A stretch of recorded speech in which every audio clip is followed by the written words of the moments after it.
Hi, welcome to our channel. Today we are going to learn very interesting topic. Which is the topic? Look here.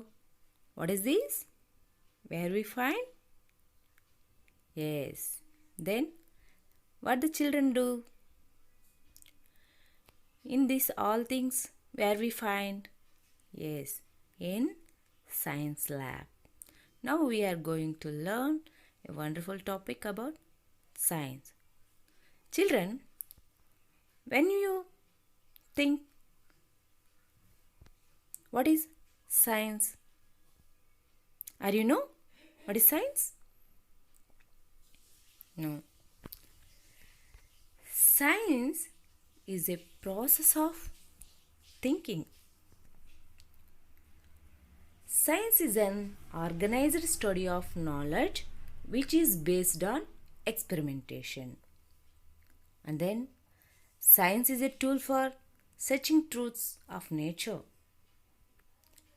Science is the way of exploring the world. So పిల్లలు science అంటే ఏంటని మీ ఆలోచన ఎప్పుడైనా మీరు ఆలోచించినట్లయితే ఈ విషయాల్ని మనం తెలుసుకోవచ్చు. ఏంటి?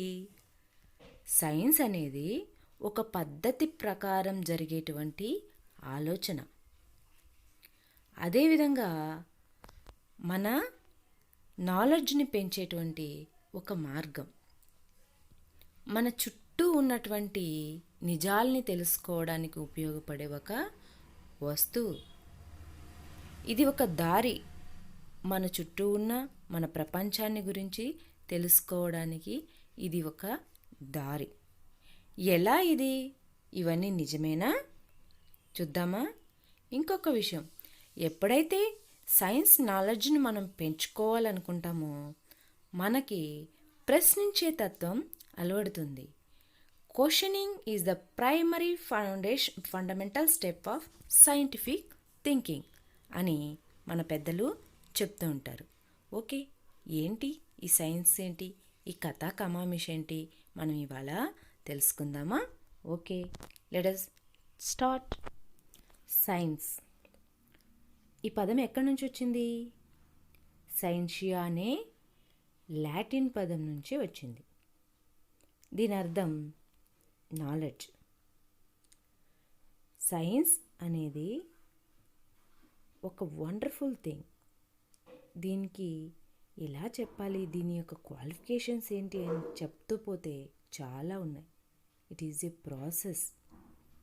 Science is learning by doing. Science is experiment. Science is observing. ఇలా చెప్తూ పోతే బోలెడు చెప్పచ్చు. పిల్లలు, ఓ చిన్న విషయం, మన చుట్టుపక్కల ఎన్నో మనం చూస్తుంటాం. ఇప్పుడున్న computers, mobile phones, internet, shuttles, robotics అని, హైబ్రిడ్ ఫుడ్ గ్రెయిన్స్ అని, మెడిసిన్స్ అని, ఇవన్నీ చూస్తూనే ఉంటాం. ఇవి ఎలా వచ్చాయి? ఎవరు చేశారు? ఎందుకు చేశారు? ఎప్పుడైనా ఆలోచించామా? ఇదంతా సైన్స్ తోటి మాత్రమే సాధ్యం. మీరు ఎప్పుడైనా ఈ కింది రకాలుగా ఆలోచించారేమో ఒకసారి ఆలోచించుకోండి. Why do leaves fall down from the trees when they turn into yellow? ఎందుకు చెట్లలో మొలిచిన ఆకులు అవి పసుపు రంగులోకి తిరగగానే రాలిపోతాయి? How do ants identify sweets kept in a tin? ఎక్కడో డబ్బాలో ఉన్న చక్కెరను ఆ చిన్న చీమలు ఎలా గుర్తిస్తున్నాయి? Why cannot we see stars during the day time? ఏమి మనం పగటిపూట నక్షత్రాలు చూడలేకపోవడానికి కారణం? Pickles do not spoil but sambar get spoil why? ఎప్పుడైనా ఆలోచించారా? ఆలోచించండి ఒకసారి. ఈ ప్రశ్నలకి మీ దగ్గర ఏదైనా సమాధానం దొరుకుద్దా? Farmers are afraid of unseasonal rains and uncontrolled pests. How to solve these problems? Diseases caused and how to prevent and cure them? ఈ ప్రశ్నలన్నీ ఆలోచించండి. నేను కూడా చివరిలో ఈ ప్రశ్నలకి సమాధానాలు చెప్తాను. ఆ లోపల మీకు తోచిన సమాధానాలు మీరు ఒక రఫ్ పేపర్ పెట్టుకొని రాయండి. తర్వాతి నేను చెప్పే సమాధానాలతో సరిపోతాయేమో పోల్చుకోవడానికి మీకు అవకాశం ఉంటుంది. పిల్లలు ఒకసారి ప్రయత్నించండి. మనం ఇంతవరకు చెప్పుకున్నాం కదా, రకరకాల శాస్త్రవేత్తలు ఉన్నారు అని. ఆ శాస్త్రవేత్తలు ఎవరు, వారి వల్ల మనకు ఉపయోగాలేంటో ఇప్పుడు మనం తెలుసుకుందాం. ఇక్కడ చూడండి, ecologist observes the territorial behaviour of bluebirds. అంటే వివిధ ఆవరణ వ్యవస్థల్లో నివసించే జీవజాతులు, ఉదాహరణకు చెట్ల మీద నివసించే కాకులు, అడవులలో తిరిగే పులులు, నీటిలో ఉండే చేపలు, మట్టిలో ఉండే వానపాములు, ఇలా ఎన్నో రకాల జీవుల ప్రవర్తనను ఈ పర్యావరణ శాస్త్రవేత్తలు మనకు తెలియజేస్తారు. వీళ్ళని మనం ఎకాలజిస్ట్స్ అని అంటాం. వీళ్ళ ద్వారానే ఆ జంతువులకి వచ్చేటువంటి రోగాలు లేదా వాటి వల్ల కలిగే ప్రయోజనాలు, ఇలాంటి విషయాలన్నీ మనం తెలుసుకోగలుగుతాం. ఓకే, ఈ పిక్చర్లో చూడండి, ఇక్కడ ఏదో పరిశీలిస్తుంది. ఏంటై ఉంటుంది? ఎవరై ఉంటారు?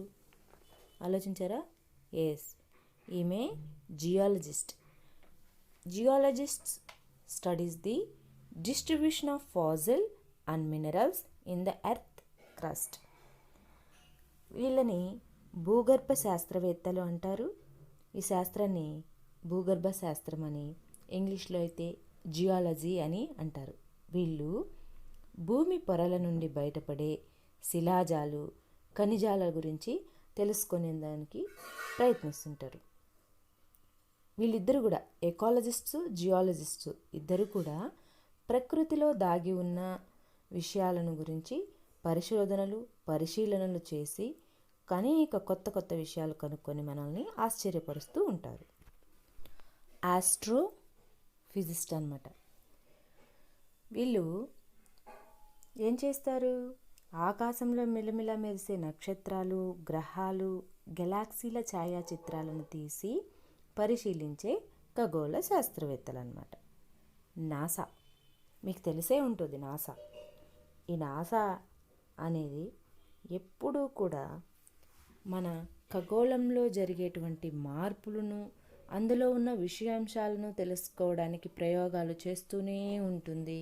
రకరకాల ఉపగ్రహాలను పంపుతూ ఉంటుంది.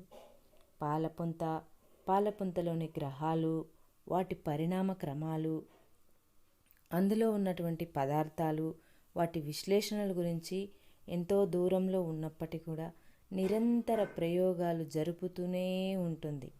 మన దేశంలో అత్యంత ప్రతిష్టాత్మకమైన ఖగోళ పరిశీలన సంస్థ. సో ప్రముఖ ఆస్ట్రోఫాలజిస్టులు అందరూ కూడా ఈ నాసాలోనే ఉంటూ రకరకాల ప్రయోగాలు చేస్తూ మనకు ఎప్పటికప్పుడు విషయాలను తెలియజేస్తూ ఉంటారు. నిరంతరం ఆ విషయాంశాలలో మార్పు చోటు చేసుకుంటూనే ఉంటుంది. అది సైన్స్ యొక్క గుణం. శాస్త్రవేత్తలు అదే అభిలషిస్తారు. Yes, let us know climatologists. Climatologists shifting data from weather balloons similarly are also scientists making observation but in more discrete settings. అంటే వాతావరణ శాస్త్రవేత్తలు అంటారన్నమాట. దీనికి సంబంధించిన శాస్త్రాన్ని వాతావరణ శాస్త్రం, క్లైమటాలజీ అని అంటారు. ఇందులో వీళ్ళు చేసేటువంటి పని ఏంటంటే వాతావరణంలోకి బెలూన్లను పంపి వర్షాలు, మేఘాలకు సంబంధించిన సమాచారాన్ని, ఎప్పుడు ఏ విధంగా మారుతుంది వాతావరణం అనేది, ఉష్ణోగ్రతలు ఎలా మారుతుంటాయి అనేది ఈ శాస్త్రవేత్తలు మనకు క్షుణ్ణంగా తెలియజేస్తూ ఉంటారు. ఈ శాస్త్రవేత్తల వల్లనే మనం రైతులకి ఉపయోగకరమైన సమాచారాల్ని అందించవచ్చు. వాళ్ళు ఈ అన్సీజనల్ రెయిన్స్ వల్ల చాలా ఇబ్బంది పడుతుంటారు. సో అలాంటి వారికి కాస్త ఉపయోగకరమైనటువంటి సమాచారం వెదర్ రిపోర్ట్ అనేది ఈ క్లైమటాలజిస్ట్స్ మాత్రమే మనకు అందించగలుగుతారు. ఇలాంటి ఉపయోగం క్లైమటాలజీ వల్ల వస్తుంది. ఈ క్లైమటాలజీలో బెలూన్లను పంపి గాలి వీచే టైం బట్టి దాని యొక్క ఫోర్స్ని బట్టి తుఫాను వస్తుందా, భారీ వర్షం వస్తుందా, లేదా తుంపర్లు పడతాయా, అలాంటి విషయాలన్నీ కూడా క్లైమటాలజిస్ట్స్ మనకి క్షుణ్ణంగా తెలియజేస్తూ ఉంటారు. నెక్స్ట్ చూడండి, ఓ బుల్లి శాస్త్రవేత్త ఏమో చేస్తున్నాడు. ఏం చేస్తున్నాడు నాన్న చెప్పండి? Yes, he observes chemical reactions. ఈ బుల్లి శాస్త్రవేత్త వివిధ ఉష్ణోగ్రతల వద్ద రసాయన చర్యావేగాలను పరిశీలించి డ్రగ్స్ని తయారు చేయడం. అంటే మనకి టాబ్లెట్స్ లాంటివి తయారు చేస్తారు కదా, కొన్ని రకాలైనటువంటి రసాయనాలు కొన్ని రకాల ఉష్ణోగ్రతల వద్ద ఎటువంటి చర్యలు చేస్తాయి, దానివల్ల వచ్చేటువంటి రియాక్షన్స్ ఏంటి అనేది ఈ కెమిస్ట్స్ మనకి చెప్తుంటారు. అది అబ్జర్వేషనల్ అండ్ ఎక్స్పెరిమెంటల్ సైన్స్, ఈ రెండు రకాలైనటువంటి సైన్స్ ప్రయోగాలు అనేది ఈ కెమిస్ట్ దగ్గరనే ఉంటుంది. ఇప్పుడున్న పరిస్థితి కరోనా గురించి ఎంతమంది శాస్త్రవేత్తలు ఎన్ని రకాల రసాయన చర్యలు జరిపి చివరికి వ్యాక్సిన్ను కనుగొనగలిగారు. ఈ వ్యాక్సిన్ మనకు ఫలితం ఇస్తుందా లేదా అనే ప్రయోగాల్లో ఉన్నారు. కాబట్టి మరికొంతకాలంలో మనం చాలా భయపడుతున్న ఈ కరోనాకు వ్యాక్సిన్ అండ్ మెడిసిన్స్ కూడా దగ్గరలో వచ్చేస్తాయి. భయపడకుండా మనం తిరగచ్చు, చేయొచ్చు, మన పనులు మనం సక్రమంగా చేసుకోవడానికి ఉపయోగకరంగా ఉంటుంది. అంటే వీటన్నిటికీ మనకు ఉపయోగపడుతున్నటువంటి శాస్త్రం కెమిస్ట్స్. ఓకేనా?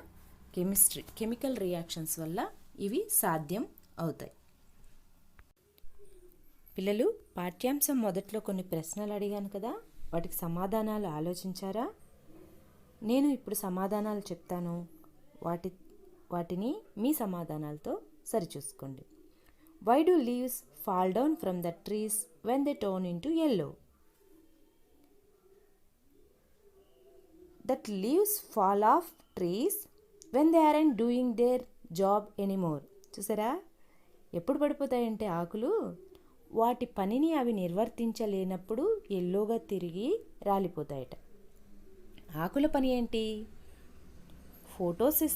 ఫోటోసింథసిస్ విధానం ద్వారా ఆహారాన్ని తయారు చేసి చెట్టుకు అందించడం ఆకు యొక్క పని. తన పని తను సక్రమంగా నిర్వర్తించలేని సమయంలో ఆకులు రాలిపోతాయంట. ఇది simple answer. Next question, how do ants identify sweets kept in a tin? సింపుల్గా చెప్పాలంటే with sense organs they smell it అని చెప్పచ్చు. The sweets identify by the ants with their smell. For the food sources that cannot smell from a distance, they smell it by touch it అని ఇంగ్లీష్లో చెప్తాం.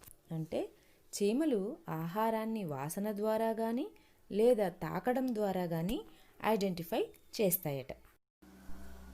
Why cannot we see stars during the day time? ఎందుకు మనం పగటి వేళ నక్షత్రాలను చూడలేం? ఎందుకు చూడలేం? The light scattering properties of our atmosphere spread sunlight across the sky. సూర్యకిరణాలు మన వాతావరణంలో ఫోటాన్స్తో పరుచుకోవడం వల్ల నక్షత్రాలు అనేవి మనకు కనబడవు. కొన్ని సందర్భాల్లో మేఘావృతం అయినప్పుడు కూడా మనకు సూర్యుడు కూడా కనిపించడు. కొన్ని సందర్భంలో చిన్న చుక్కలాగా కూడా మనకు కనపడుతుంటాడు. ఇది రీజన్ అన్నమాట దీనికి. Next, fourth question, pickles do not spoil but sambar get spoil why? ఊరగాయలు చెడవు, సాంబార్ చెడిపోతుంది. ఎందుకు? ఊరగాయలు మనం నూనె, ఉప్పు అధిక మోతాదులో వేయడం వల్ల చెడదు. అది అక్కడ రీజన్ అన్నమాట. Farmers are afraid of unseasonal rains and uncontrolled pests. How to solve these problems అన్నారు. ఏంటి answer? Farmers face many practical problems while growing crops at different stages of the growth of crop. So farmers are very much afraid of this. Unseasonal rains make crop wet and result in contamination of crop, so harvesting cannot be done. అంతే కదా నాన్న? అన్సీజన్గా వర్షం పడడంతో ఫార్మర్స్కి అనుకున్న విధంగా పంట నూర్పిడి చేసుకోవడం చాలా కష్టమవుతుంది. కాబట్టి వాళ్ళు ఈ అన్సీజనల్ వర్షాల గురించి చాలా భయపడుతుంటారు. వాళ్ళకు సహాయంగా మనం ఏం చేయొచ్చు? వాతావరణానికి సంబంధించిన విషయాలను ముందుగానే వాళ్ళకు తెలియచేయడం వల్ల వాళ్ళ సమస్యల్ని మనం కొంతవరకు దూరం చేసిన వాళ్ళము అవుతాం. దానికి ఉపయోగపడే శాస్త్రవేత్తలు క్లైమటాలజీ అనేది వాళ్ళకి సహాయకారిగా ఉంటుంది. Okay, last question. How are diseases caused and how to prevent and cure them? ఏం చేయొచ్చు? Keep immunization up to date, wash your hands often, use antibiotics only for infection caused by bacteria, and take food. Then report to your doctor any rapidly worsen infection. If any infection that does not get better after taking a course of antibiotics if prescribed. ఏం చేయాలి? Immunisation పెంచుకోవాలి, సమతుల ఆహారం తినాలి, చేతులను శుభ్రంగా ఉంచుకోవాలి. ఒకవేళ ఎక్కువ మనకి వ్యాధి కలిగినప్పుడు మనం డాక్టర్ని సంప్రదించి డాక్టర్ ప్రిస్క్రైబ్ చేసినటువంటి మెడిసిన్ని తీసుకోవడం వల్ల మనం వ్యాధి బారి నుండి బయటపడవచ్చు. పిల్లలు, నేను చెప్పిన ఈ విషయాంశాలు మీకు అర్థమయ్యాయని భావిస్తాను. మరోసారి చూడండి. ఏమైనా మీకు డౌట్స్ ఉంటే మీరు నాకు చాట్ బాక్స్లో తెలియచేసినట్లయితే వాటికి సమాధానాలు నేను ఇస్తాను. ఇంట్లోనే ఉండండి, ఆరోగ్యంగా ఉండండి. థ్యాంక్ యూ పిల్లలు. Bye bye.